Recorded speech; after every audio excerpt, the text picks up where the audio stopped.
এর আগে আমাদের দুটো শিলা বোঝা হয়ে গেছে, সেটা হচ্ছে কি আমাদের আগ্নেয় শিলা আর পাললিক শিলা। সবাই বুঝতে পেরেছো আগ্নেয় শিলা পাললিক শিলা কি?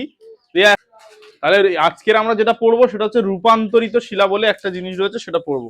ঠিক আছে, এখানে যেটা লেখা আছে না, এই রূপান্তরিত শিলাটা জানবো আমরা। রূপান্তরিত শিলা কি? আমরা এর আগে যে দু ধরনের শিলার কথা জেনেছি, একটা হচ্ছে আগ্নেয় শিলা, একটা হচ্ছে পাললিক শিলা। মনে করো ভূগর্ভস্থ যে ম্যাগমা গুলো আমরা যখন বাইরে বেরিয়ে এসে সঞ্চিত হচ্ছে, সেটা হয়ে যাচ্ছে লাভা। সেই লাভা জমাট বেঁধে বেঁধে যে শিলার সৃষ্টি করছে সেটাকে আমরা বলছি আগ্নেয় শিলা। আর ওই আগ্নেয় শিলার অংশ চূর্ণ বিচূর্ণ হয়ে আমার বয়ে নিয়ে অন্য কোথাও গিয়ে যদি সঞ্চিত হয় স্তরে স্তরে, তখন যে নতুন শিলার সৃষ্টি হচ্ছে সেটাকে বলা হচ্ছে পাললিক শিলা।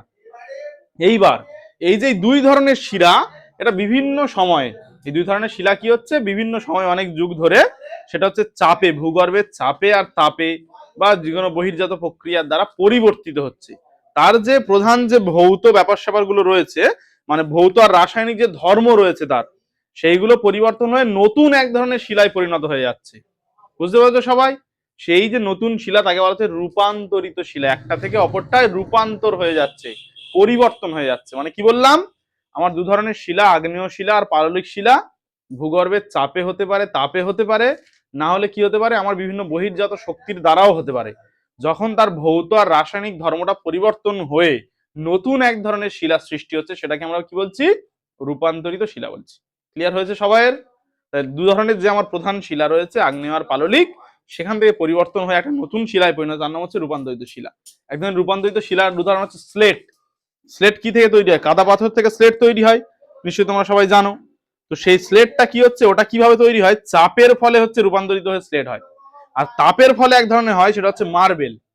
যে মার্বেল গুলো এখন ব্যবহার করা হয় আমাদের রূপান্তরিত শিলা, বাড়ির আমরা রান্নাঘরে বসাচ্ছি, মেঝেতে বসাচ্ছি, দেওয়ালে বসাচ্ছি, কোনো মন্দির মসজিদে বসাচ্ছি, এগুলো হচ্ছে মার্বেল। মার্বেল গুলো তাহলে সব কি শিলা? রূপান্তরিত শিলা। ক্লিয়ার হলো?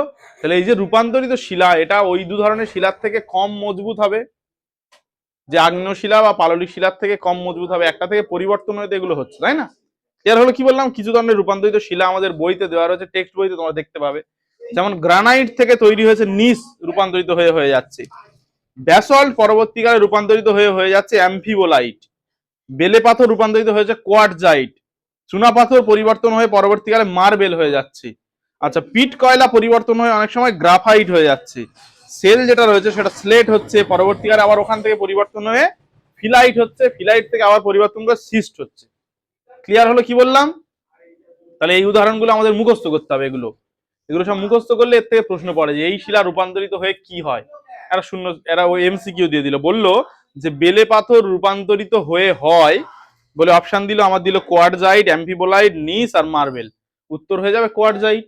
এইভাবে প্রশ্ন আসে। তাহলে এইগুলো তোমরা টেক্সট বই থেকে সবাই মুখস্থ করবে, টেক্সট বইয়ের 23 পেজে আমাদের রয়েছে। তাহলে আসল রূপান্তরিত শিলাটা কি জিনিস আমরা জানতে পেরেছি। আচ্ছা, এইবার শোনো, রূপান্তরিত শিলার যে বৈশিষ্ট্যগুলো রয়েছে একটুখানি আমি বলে দিই। তাহলে এটা একটা শিলা থেকে পরিবর্তন হয়ে নতুন করে একটা শিলা হয়। আগ্নেয় শিলা থেকে যে রূপান্তরিত শিলাগুলো হয়, সেখানে অনেকগুলো কেলাস দেখা যায়। পাললিক শিলা থেকে যে রূপান্তরিত শিলার সৃষ্টি হয় সেগুলো ভঙ্গুর হয়, অত বেশি মজবুত হয় না। ঠিক আছে? আর চার রূপান্তরিত শিলা কি? প্রচন্ড চাপে এবং তাপে তার ভৌত আর রাসায়নিক ধর্ম পরিবর্তন হয়ে যায়। এই এতগুলো বৈশিষ্ট্য আমাদের রয়েছে। এই চ্যাপ্টার থেকে তোমাদের জন্য যেটা মোস্ট ইম্পর্টেন্ট একটা বড় প্রশ্ন রয়েছে, সেটা হচ্ছে শিলা চক্র। এইটা আজকের এবার আমরা বুঝবো, খুব ইম্পর্টেন্ট একটা জিনিস, মন দিয়ে বুঝতেই হবে আমাদের। একটা বড় প্রশ্ন এখান থেকে এই শিলা চক্রটা পড়ে, আমি স্টার দিয়ে দিচ্ছি একদম। শিলা চক্রটা খুব গুরুত্বপূর্ণ প্রশ্ন, ছবি আঁকতে হবে, এঁকে তোমাদের বোঝাতে হবে। ক্লিয়ার হলো? তাহলে শিলা চক্রটা একটুখানি ভালো করে বলে দিই, সবাই বুঝে নাও। দেখো, এইখানে আমরা প্রথমে লিখেছি আগ্নেয় শিলা বলে আমরা লিখেছি। ঠিক আছে? তাহলে পৃথিবীর যে সমস্ত ভূগর্ভস্থ ম্যাগমা, সব পদার্থ পৃথিবী অবস্থায় গলিত অবস্থায় আছে, তো কোনো ফাটল বরাবর যদি বাইরে বেরিয়ে আসতে পারে আর না এসেও ভূগর্ভে সঞ্চিত হতে পারে। দু ধরনের আমরা পড়েছিলাম, কি কি পড়েছিলাম? একটা উদ্বেদী, একটা নিঃসারী, তাই তো? তাহলে হচ্ছে এই ধরনের দু ধরনের আগ্নেয়শিলা আছে, মানে বাইরে বেরিয়ে এসেও সঞ্চিত হতে পারে, সেটা নিঃসারী আগ্নেয়শিলা হবে। আর ভূগর্ভের মধ্যেও সঞ্চিত হতে পারে, সেটা তখন উদ্বেদী আগ্নেয়শিলা হবে, তাই তো? তাহলে ভূগর্ভস্থ ম্যাগমা যখন বাইরে বেরিয়ে এসে ধীরে ধীরে সঞ্চিত হয়ে বা ভূগর্ভের মধ্যেই সঞ্চিত হয়ে যে শিলার সৃষ্টি করে, সেটাকে আমরা কি বলছি? আগ্নেয় শিলা বলছি। এই আগ্নেয় শিলা বিভিন্ন বহির্জাত শক্তির দ্বারা ক্ষয়প্রাপ্ত হয়ে ভেঙে চুরে কি সৃষ্টি হয়? পলি সৃষ্টি হয়। আবার সেই পলিগুলো পরবর্তীকালে স্তরে স্তরে সঞ্চিত হয়ে নতুন একটা শিলার সৃষ্টি করে, যেটাকে আমরা বলছি পাললিক শিলা। ক্লিয়ার হলো? ওই পাললিক শিলা এবং আগ্নেয় শিলা, এই দুই ধরনের শিলা বিভিন্ন শক্তির প্রভাবে পরিবর্তন হয়ে একটা শিলা তৈরি করে, তাকে আমরা কি বলছি? রূপান্তরিত শিলা। তাহলে কি বললাম? শুধু কি পাললিক শিলা পরিবর্তনে রূপান্তরিত শিলা হয় না, এখানে আমাদের কি হয়? আমাদের আচ্ছা, আর কালার মার্কার গুলো কোথায় রাখবেন? আচ্ছা দেখো, তাহলে আমাদের কি হচ্ছে? আগ্নেয় শিলা থেকেও তো রূপান্তরিত শিলা হয়। তাহলে এখান থেকে আমি একটা দাঁড়িয়ে দিয়ে রাখলাম, তাহলে আগ্নেয় শিলা থেকেও আমার কি হয়? রূপান্তরিত শিলা হয়। এই দুই ধরনের শিলা হচ্ছে। আবার আমার ওই রূপান্তরিত শিলাগুলো কালক্রমে মানে দীর্ঘদিন ধরে ধরে মাটির তলায় চাপা পড়ে যাচ্ছে, ভূগর্ভে চাপা পড়ে যাচ্ছে। যত নিচে যাবে কি উষ্ণতা বাড়বে, তো সবাই তোমরা প্রথম চ্যাপ্টারে বুঝিয়েছিলাম 33 মিটার গভীরতায় 1 ডিগ্রি সেলসিয়াস করে বাড়ে। আস্তে আস্তে আস্তে ঢাকা পড়ে পড়ে যখন নিচে চলে যাবে, তখন ওইগুলো আবার কি হয়ে যাবে? গলে যাবে, তো নতুন করে গলে যাবে। যাওয়ার ফলে কি হবে? সেগুলো আবার ম্যাগমায় পরিণত হবে। রূপান্তরিত শিলা আবার কি হবে? ম্যাগমায় পরিণত হবে। সেই ম্যাগমাগুলো আবার পরবর্তীকালে বেরিয়ে কি হবে? আগ্নেয় শিলার সৃষ্টি হবে না? ওই ম্যাগমাটা পরবর্তীকালে ফের যদি বাইরে বেরিয়ে যায় বা ভূগর্ভের মধ্যে সঞ্চিত হয়ে যায়, তখন সেটা কি হয়ে যাবে? আগ্নেয় শিলা হয়ে যাবে। তাহলে আমার এই যে প্রধান 3 ধরনের শিলা চক্রাকারে আবর্তিত হচ্ছে, দেখো আরো কিছু বিষয় আছে আমি বলে দিচ্ছি। দেখো চক্রাকারে আবর্তিত হচ্ছে, ওই জন্য এই যে চক্র, এই চক্রটাকে আমরা কি বলবো? শিলা চক্র। তাহলে আগ্নেয় শিলা আমার কিসে পরিণত হচ্ছে? প্রথমে পলিতে পরিণত হচ্ছে, সেই পলিগুলো পরবর্তীকালে পাললিক শিলায় পরিণত হচ্ছে। ওই পাললিক শিলাগুলো আবার রূপান্তরিত শিলা হচ্ছে। শুধু কি পাললিক শিলা থেকে রূপান্তরিত শিলা হয়? আগ্নেয় শিলা সরাসরিও তো রূপান্তরিত শিলা হয়, হয় না? ওই রূপান্তরিত শিলা আবার যদি ভূগর্ভে আমার ধীরে ধীরে ঢাকা পড়ে যায়, যাওয়ার পর চাপে তাপে আবার পরিবর্তন হয়ে গলে যাচ্ছে, গিয়ে সেগুলো ম্যাগমা হয়ে যাচ্ছে। ওই ম্যাগমা আবার বাইরে বেরিয়ে এসে বা ভূ অভ্যন্তরের মধ্যেই লাভা হিসেবে সঞ্চিত হয়ে ধীরে ধীরে ওখানে একটা আগ্নেয় শিলা তৈরি করছে। তাহলে ফের নতুন করে আগ্নেয় শিলা হচ্ছে, এইভাবে চক্রাকারে ঘুরছে। এছাড়াও আরো কিছু বিষয় রয়েছে যেগুলো তোমাদের বলে দেবো। দেখো আমার এই রূপান্তরিত শিলা এও তো চূর্ণ বিচূর্ণ কোনো কারণে হয়ে পলি সৃষ্টি হতে পারে, হতে পারে না? হতে পারে তো। রূপান্তরিত শিলা আবার কোনো কারণে চূর্ণ বিচূর্ণ পলি সৃষ্টি হতে, নদীর দ্বারা, হিমবাহের দ্বারা, বায়ুর দ্বারা ভেঙে চুরে গিয়ে টুকরো টুকরো হয়ে আবার পলি হতে পারে। সেই পলিগুলো আবার পাললিক শিলা হতে পারে। মানে রূপান্তরিত থেকে ডাইরেক্ট যে আমার ম্যাগমা হবে তারপর আগ্নেয় শিলা হবে এরকম না হয়ে, রূপান্তরিত শিলাও তো আবার টুকরো মানে চূর্ণ বিচূর্ণ হয়ে পরবর্তীকালে পলি হতে পারে। সেই পলিগুলো আবার পাললিক শিলা হতে পারে। আবার ধরো আমার এক জায়গায় পাললিক শিলা রয়েছে, সেটা কোনো কারণে চূর্ণ বিচূর্ণ হয়ে আবার পলি হতে পারে, তো সেখান থেকে নতুন করে পাললিক শিলা হতে ফের তৈরি হতে পারে। তোমার ভেবে দেখো না, কথার কথা নয়, কোন নদীর ধারে একটা পাললিক শিলা তৈরি হয়েছে, আবার দেখা গেল নদী ফের সেই শিলাটাকে ভেঙে নিয়ে অন্য জায়গায় নিয়ে চলে যাচ্ছে, হতেই পারে। পুরো ক্লিয়ার হলো বিষয়টা? তাহলে এই যে টোটাল চক্রাকার, এই বিষয়টাকে আমরা কি বলবো? শিলা চক্র বলবো। বুঝতে কারো সমস্যা হয়েছে? আর একবার ছোট্ট করে আমি তোমাদের ফের একবার বলে দিচ্ছি, যারা যারা ভালো করে মন দিয়ে শোনোনি শুনে নেবে। প্রথমে হচ্ছে কি, আমার ভূগর্ভের সমস্ত পদার্থ গলিত অবস্থা আছে, সেগুলো যেন কোন ফাটল বরাবর বাইরে বেরিয়ে এলো বা ভূগর্ভের মধ্যে সঞ্চিত হলো, যে শিলার সৃষ্টি হবে সেটাকে আমরা কি বলবো? আগ্নেয় শিলা বলবো। সেই আগ্নেয় শিলাটা কালক্রমে আমার যখন বিভিন্ন বহির্জাত প্রক্রিয়ার দ্বারা, বহির্জাত শক্তির দ্বারা ভেঙে যাবে চূর্ণ বিচূর্ণ হয়ে, সেগুলো প্রথমে পলি হবে। সেই পলিগুলো সঞ্চিত হয়ে আমার কি হবে? পাললিক শিলা হবে। সেই পাললিক শিলাগুলো আবার পরবর্তীকালে বা আগ্নেয় শিলা সরাসরি পরবর্তীকালে চেঞ্জ হয়ে গিয়ে ওইগুলো কি হয়? রূপান্তরিত শিলায় পরিণত হয়, তাই তো? আচ্ছা, ওই রূপান্তরিত শিলা কালক্রমে হচ্ছে আমার ঢাকা পড়ে যাচ্ছে, ভূগর্ভে চাপা পড়ে যাচ্ছে, গিয়ে নিচে গিয়ে আবার সেগুলো গলে ম্যাগমা হয়ে যাচ্ছে। সেখান থেকে আবার আগ্নেয় শিলা হচ্ছে। এটা একটা চক্র হতে পারে।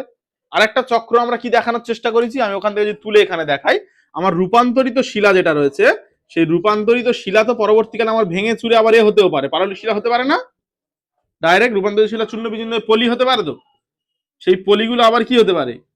পাললিক শিলায় পরিণত করতে পারে। আমি এখানে দিয়ে দিচ্ছি। আবার ওই পাললিক শিলা থেকে পরবর্তীকালে রূপান্তরিত শিলা হতে পারে। মোটামুটি সবার মধ্যে পরিবর্তন এরকম চলছে, বুঝতে পেরেছো?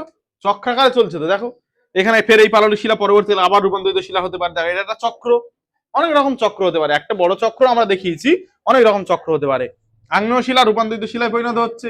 তোমরা এইটুকু শুধু ভেবে দেখো, এই আগ্নেয় শিলা রূপান্তরিত হচ্ছে, আবার রূপান্তরিত হচ্ছে ফের ম্যাগমা হচ্ছে, ফের ম্যাগমা থেকে আমার কি হচ্ছে? আগ্নেয় শিলা হচ্ছে। তাহলে যেখানে একটা ছোট চক্র তৈরি হলো, অনেক রকম ভাবে চক্রগুলো হতে পারে, তো সেইগুলো আমি তোমাদের বোঝানোর চেষ্টা করছি। আবার দেখো, পাললিক শিলা ভেঙে কি হলো? পলি হলো। আবার সেই পলিটা ফের পাললিক শিলা হতে পারে। তাহলে এখানে একটা ছোট চক্র তৈরি হচ্ছে। প্রত্যেকটা দেখো তুমি ঘুরে ঘুরে সবার সঙ্গে সবার রিলেশন আছে। প্রথম মনে করো আগ্নেয় শিলা গিয়ে আমার পাললিক শিলায় পরিণত হচ্ছে, ওটা আবার ভূগর্ভের কোনোদিন চাপে তাপে যদি নতুন করে ম্যাগমা হয়ে যায়, সেই ম্যাগমা থেকে আবার যদি আগ্নেয় শিলা হয়ে যায়, সমস্যা নেই, হতেই পারে। তো এইটা হচ্ছে টোটাল বিষয়। মানে হচ্ছে আমার একটা শিলা থেকে আরেকটা শিলায় রূপান্তরিত হচ্ছে, আবার সেই শিলা থেকে অন্য শিলায় রূপান্তরিত হচ্ছে। এটা একটা চক্রাকার একটা প্রসেসের মধ্যে দিয়ে হচ্ছে। ওই জন্য এই এটাকে কি বলবো আমরা? শিলা চক্র বলবো। এর একটা নোটস সুন্দর করে করা আছে, আমি সেটা তোমাদের দিয়ে দেবো। সবাই এই নোটসটা মুখস্থ করবে, মাস্ট। আমাদের বিভিন্ন স্কুলের পরীক্ষায় শিলা চক্রটা পড়বে, একদম আমি ক্লিয়ার করে বলে দিচ্ছি। বিভিন্ন স্কুলের পরীক্ষায় শিলা চক্র পড়বে। এখানে শুধু বোঝানোর জন্য আমরা ছবিটা এরকম করেছি, এত ক্রিটিক্যাল ছবি তোমাদের আঁকতে হবে না, তোমরা তোমাদের বইয়ে যে ছবিটা রয়েছে এইটাই আঁকবে, সেম ছবি, কিন্তু হচ্ছে আমি একটুখানি তোমাদের আরো যে চক্রগুলো আছে সেগুলো দেখিয়ে দিয়েছি। মানে দেখো বইয়ে যে ছবিটা রয়েছে নিশ্চয়ই তোমরা দেখতে পাবে, তোমাদের টেক্সট বই থাকলে খোলো। প্রথম আগ্নেয় শিলার কথা বলা হয়েছে, ওখান থেকে আমার হচ্ছে পলি, পলি থেকে হয়ে যাচ্ছে পাললিক শিলা, পাললিক শিলা থেকে হচ্ছে রূপান্তরিত শিলা, সেখান থেকে আমার হচ্ছে আবার হচ্ছে ম্যাগমা, সেই ম্যাগমা থেকে আগ্নেয় শিলা। আর ভিতরে ভিতরে কোথায় কোথায় হতে পারে সেগুলো একটুখানি ওরা শুধুমাত্র আবছা করে কালি দিয়ে দেখিয়ে দিয়েছে।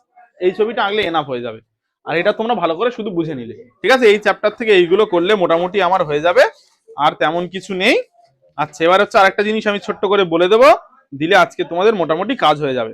দেখো, আমার যে সমস্ত আদি শিলা রয়েছে সেই শিলাগুলো প্রথমে যখন চূর্ণ বিচূর্ণ হলো, কি বললাম, সেই শিলাগুলো যখন আমার চূর্ণ বিচূর্ণ হয়ে গেল, বিভিন্ন কারণে চূর্ণ বিচূর্ণ হতে পারে, নদী, বায়ু, হিমবাহ, ভূমিকম্প, অগ্নুৎপাত, বিভিন্ন কারণে চূর্ণ বিচূর্ণ হয়ে যাচ্ছে।